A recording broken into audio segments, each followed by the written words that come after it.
ರೋಚಕ ಘಟ್ಟ ತಲುಪಿರುವ ಧರ್ಮಸ್ಥಳ ಕೇಸ್ ತನಿಖೆ. ಬಂಗ್ಲಗುಡ್ಡ ರಹಸ್ಯವನ್ನ ಬಯಲು ಮಾಡಲು ಎಸ್ಐಟಿ ಪಣ ತೊಟ್ಟಿದೆ. ಗೌಪ್ಯವಾಗಿ ಬಂಗ್ಲಗುಡ್ಡದಲ್ಲಿ ಎಸ್ಐಟಿಯಿಂದ ಶೋಧ ಕಾರ್ಯ ನಡೆಯಲಿದೆ. ನಿನ್ನೆ ಸಂಜೆ ಬಂಗ್ಲಗುಡ್ಡದಲ್ಲಿ ಎಸ್ಐಟಿಯಿಂದ ಶೋಧ ಕಾರ್ಯ ನಡೆದಿದೆ. ಇನ್ನೂ ಕೂಡ ಎಸ್ಐಟಿ ಅಧಿಕಾರಿಗಳು ಆ ರಹಸ್ಯವನ್ನ ಭೇದಿಸುವುದಕ್ಕೆ ತಮ್ಮ ತನಿಖೆಯನ್ನು ಚುರುಕುಗೊಳಿಸಲಿದ್ದಾರೆ. ಎಸ್ಐಟಿ ಅಧಿಕಾರಿ ಸೈಮನ್ ಅವರ ನೇತೃತ್ವದಲ್ಲಿ ನಿನ್ನೆ ಶೋಧ ಕಾರ್ಯ ನಡೆದಿದೆ. ವಿಠಲ್ಗೌಡ ಹೇಳಿಕೆ ಸತ್ಯಾಸತ್ಯತೆಯನ್ನ ತಿಳಿಯೋದಕ್ಕೆ ಎಸ್ಐಟಿ ಅಧಿಕಾರಿಗಳು ಮುಂದಾಗಿದ್ದಾರೆ. ಈಗಾಗಲೇ ವಿಠಲ್ಗೌಡ ಸಾಕಷ್ಟು ಆರೋಪಗಳನ್ನ ಮಾಡಿದ್ದಾನೆ, ಸ್ಫೋಟಕ ಆರೋಪಗಳನ್ನ ಮಾಡಿದ್ದಾನೆ. ಸ್ಥಳ ಮಹಜರು ನಂತರದಲ್ಲೂ ಕೂಡ ಸೌಜನ್ಯ ಸೋದರ ಮಾವ ವಿಠಲ್ಗೌಡ ಅಲ್ಲಿ ಒಂದಷ್ಟು ಮೃತದೇಹಗಳ ಅಸ್ಥಿಪಂಜರ ನನಗೆ ಕಾಣಸಿಕ್ಕಿದೆ, ಮಗುವಿನ ಎಲುಬುಗಳನ್ನು ಕೂಡ ನಾನು ನೋಡಿದ್ದೀನಿ, ಹಾಗೆಯೇ ಚಿನ್ನಯ್ಯ ಸೇರಿದಂತೆ ಒಂದಷ್ಟು ಮಂದಿ ಅಸಹಜ ಸಾವು ಸಂಬಂಧಪಟ್ಟಂತೆ ಹೆಣಗಳನ್ನ ಹೂತಿದ್ದೀವಿ ಅಂತ ಹೇಳಿದ್ರಲ್ಲ, ಅದು ಸತ್ಯ ಅಂತಾನೂ ಕೂಡ ವಿಠಲ್ಗೌಡ ಆರೋಪಿಸಿದ್ದಾರೆ. ಹಾಗಾಗಿ ಆ ರಹಸ್ಯವನ್ನ ಭೇದಿಸುವುದಕ್ಕೆ ಎಸ್ಐಟಿ ಅಧಿಕಾರಿಗಳು ಮುಂದಾಗಿದ್ದಾರೆ. ಹಾಗಿದ್ರೆ ಏನು ಸ್ಥಳ ಮಹಜರು ನಂತರದಲ್ಲಿ ವಿಠಲ್ಗೌಡ ಯಾವ ರೀತಿಯಾಗಿ ಸ್ಫೋಟಕ ಆರೋಪಗಳನ್ನು ಮಾಡಿದ ನೋಡೋಣ ಬನ್ನಿ.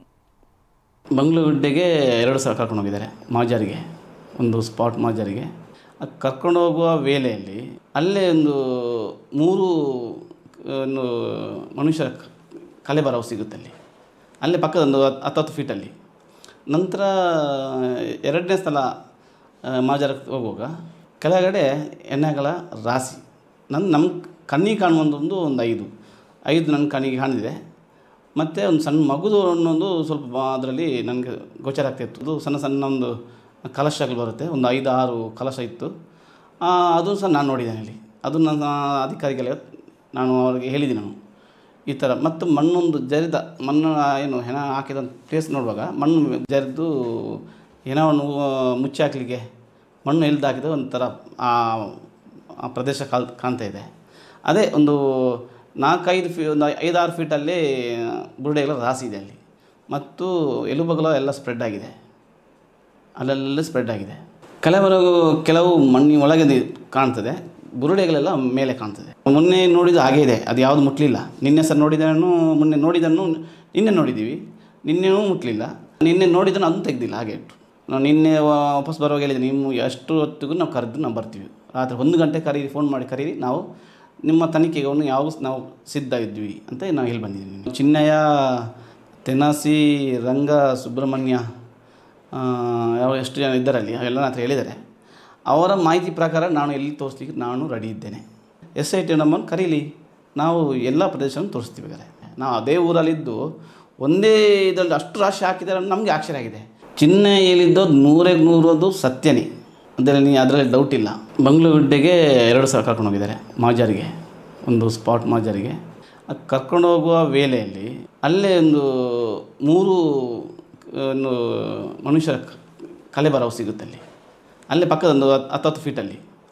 ನಂತರ 2ನೇ ಸ್ಥಳ ಮಾಜಾರಕ್ಕೆ ಹೋಗುವಾಗ ಕೆಳಗಡೆ ಎಣ್ಣೆಗಳ ರಾಶಿ ನಮ್ಮ ಕಣ್ಣಿಗೆ ಕಾಣುವಂಥದ್ದು ಒಂದು 5 ನನ್ನ ಕಣ್ಣಿಗೆ ಕಾಣಿದೆ. ಧರ್ಮಸ್ಥಳ ಪ್ರಕರಣದ ತನಿಖೆಗೆ ತಿಮರೋಡಿ ದೂರನ್ನ ಕೊಟ್ಟಿದ್ದಾರೆ. ಮಹೇಶ್ ಶೆಟ್ಟಿ ತಿಮರೋಡಿಯವರಿಂದ ದೂರು, ಎಸ್ಐಟಿಗೆ ದೂರನ್ನ ಕೊಟ್ಟಿದ್ದಾರೆ ತಿಮರೋಡಿ. ಅಸಹಜ ಸಾವನ್ನ ಕೊಲೆ ಕೇಸಾಗಿ FIR ಆಗಿ ದಾಖಲಿಸಿ, ಕೊಲೆ ಕೇಸಾಗಿ FIR ದಾಖಲು ಮಾಡಬೇಕು ಅಂತ ಹೇಳಿ ದೂರನ್ನ ನೀಡಿದ್ದಾರೆ. ಬೆಳ್ತಂಗಡಿಯ SIT ಠಾಣೆಗೆ ತಿಮರೋಡಿಯವರು ದೂರನ್ನ ಕೊಟ್ಟಿದ್ದಾರೆ. ಧರ್ಮಸ್ಥಳ ಪ್ರಕರಣಕ್ಕೆ ಸಂಬಂಧಪಟ್ಟಂತೆ ಏನು ಅಸಹಜವಾಗಿ ಸಾವನ್ನಪ್ಪಿದ್ದಾರೆ ಅಂತ ಹೇಳಲಾಗ್ತಾ ಇತ್ತಲ್ಲ, ಚಿನ್ನಯ್ಯ ಕೂಡ ಆರೋಪವನ್ನು ಮಾಡಿದ್ದ. ಅಸಹಜ ಸಾವುಗಳಾಗಿತ್ತು, ಆ ಹೆಣಗಳನ್ನು ನಾನು ಹೂತಿಟ್ಟಿದ್ದೆ ಅಂತ ಹೇಳಿ ಅಸಹಜ ಅಂತ ಏನು ಮಾತು ಕೇಳಿ ಬಂದಿತ್ತಲ್ಲ, ಅದೇ ಅಸಹಜ ಸಾವುಗಳನ್ನು ಕೊಲೆ ಅಂತ ಹೇಳಿ ನೀವು FIR ಅನ್ನ ದಾಖಲು ಮಾಡಿಕೊಂಡು ಅದರ ಬಗ್ಗೆ ತನಿಖೆಯನ್ನು ನಡೆಸಿ ಅಂತ ಹೇಳಿ ಮಹೇಶ್ ಶೆಟ್ಟಿ ತಿಮರೋಡಿಯವರು ದೂರನ್ನ ಕೊಟ್ಟಿದ್ದಾರೆ. FIR ಆಗಬೇಕು ಅಂತಲೂ ಕೂಡ ಆಗ್ರಹಿಸಿದ್ದಾರೆ.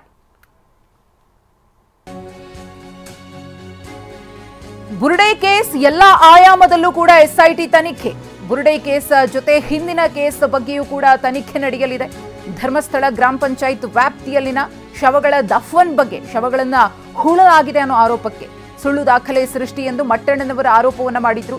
ಹೆಣಗಳನ್ನ ಹೂತು ಹಾಕಲು ಫೋರ್ಜರಿ ದಾಖಲೆಯನ್ನ ಸೃಷ್ಟಿಸಲಾಗಿದೆ ಅನ್ನೋ ಆರೋಪಗಳು ಕೇಳಿಬಂದಿತ್ತು. ಅದಕ್ಕೆ ಸಂಬಂಧಪಟ್ಟಂತೆಯೂ ಕೂಡ ಎಸ್ಐಟಿ ಅಧಿಕಾರಿಗಳು ತನಿಖೆಯನ್ನ ಮಾಡಲಿದ್ದಾರೆ. ಬರೀ ಬುರುಡೆ ಪ್ರಕರಣಕ್ಕೆ ಸಂಬಂಧಪಟ್ಟಂತೆ ತನಿಖೆಯನ್ನ ಮಾಡಿ ಎಸ್ಐಟಿ ಅಧಿಕಾರಿಗಳು ಸುಮ್ಮನಾಗುವುದಿಲ್ಲ. ಈ ಬುರುಡೆ ಪ್ರಕರಣದಲ್ಲಿ ಗಿರೀಶ್ ಮಟ್ಟಣ್ಣನವರು ಒಂದಷ್ಟು ಮಾಹಿತಿಯನ್ನ ಕೊಟ್ಟಿದ್ರು. ಅದರ ಜೊತೆಗೆ ಏನು ಧರ್ಮಸ್ಥಳದ ಸುತ್ತಮುತ್ತ ಶವಗಳನ್ನ ಹೂತ ಹಾಕಿದ್ದೀವಿ, ಕಾನೂನಾತ್ಮಕವಾಗಿ ಆ ಪ್ರಕ್ರಿಯೆಗಳು ನಡೆದಿತ್ತು ಅಂತ ಹೇಳಲಾಗ್ತಾ ಇತ್ತಲ್ಲ, ಅದೆಲ್ಲವೂ ಕೂಡ ಸುಳ್ಳು, ಫೋರ್ಜರಿ ಅಂತ ಹೇಳಿ ಗಿರೀಶ್ ಮಟ್ಟಣ್ಣನವರು ಹೇಳಿದ್ರು.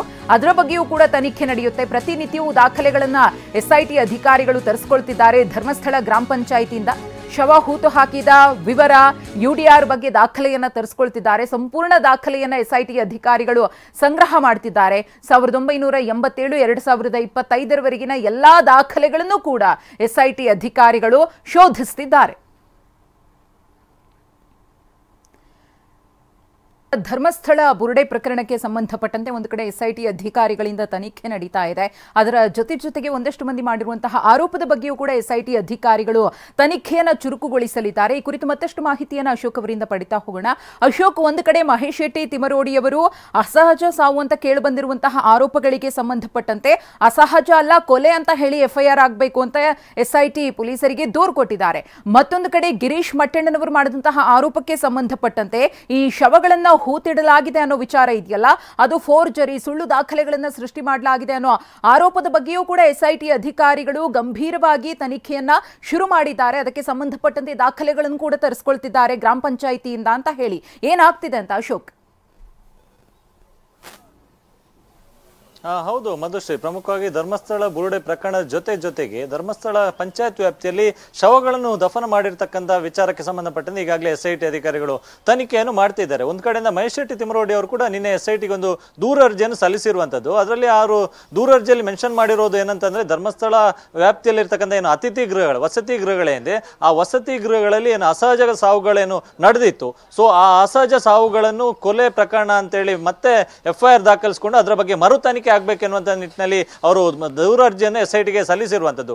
ಅವರು ಪ್ರಮುಖವಾಗಿ ಆರೋಪ ಮಾಡಿರುವಂತದ್ದು 4 ಯುಡಿಆರ್ ಪ್ರಕರಣಗಳನ್ನು ಉಲ್ಲೇಖ ಮಾಡಿ ಅವರು ಮೆನ್ಷನ್ ಮಾಡಿರೋದು ಏನಂತಂದ್ರೆ, ಇಲ್ಲಿ ಕೇವಲ ಒಂದು ದಿವಸದಲ್ಲಿ ಆ ಹೆಣಗಳ ವಿಲೇವಾರಿ ಆಗಿದೆ. ಇದರ ಜೊತೆಗೆ ಪರಿಚಿತ ಶವಗಳನ್ನೇ ಅಪರಿಚಿತ ಶವ ಅಂತೇಳಿ ಗ್ರಾಮ ಪಂಚಾಯತ್ ಮತ್ತು ಅಲ್ಲಿನ ಸ್ಥಳೀಯ ಆಡಳಿತ ಸೇರಿಕೊಂಡು ದಫನ ಮಾಡುವಂತ ಕೆಲಸವನ್ನು ಅಲ್ಲಿ ಮಾಡಲಾಗಿದೆ. ಸೊ ಹೀಗಾಗಿ ಧನ್ಯವಾದ ಅಶೋಕ್.